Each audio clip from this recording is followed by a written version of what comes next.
In this video I'm going to show you how to install your shift cable into your open frame. First thing you need to have is 4 of those pink liners if you have a double front ring, or 2 if you go for a single front ring setup. 2 of them are for the cable entry guide, 2 of them are for the bottom guide, or once again if you use single, 1 and 1.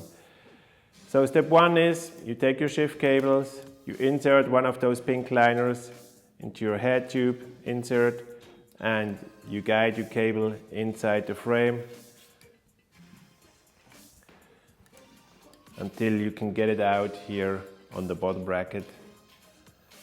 I recommend, as it's nicely done here, to take your rear derailleur cable out on the drive side and your front derailleur cable out on the non-drive side.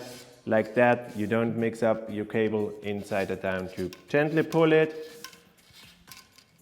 So step number 2 is you route your shift cable through your BB guide.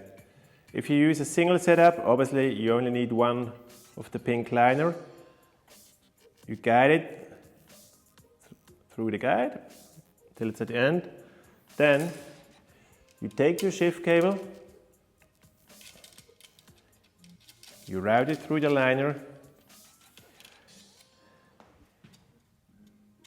you go back through the cutout here on your frame, and you route the shift cable through the chainstay until it comes out here on the end.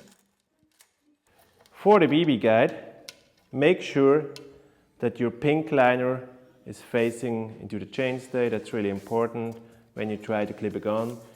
Keep on pulling on the shift cable until it's firmly tight here. Make sure your cable guide is at the edge, and then slightly press it in.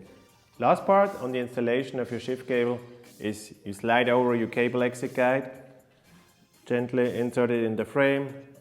You take your housing, I already have pre-cut this one, so we save some time.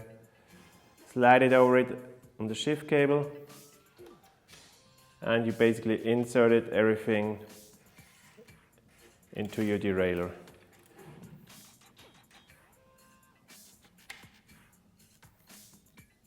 Then it's finished.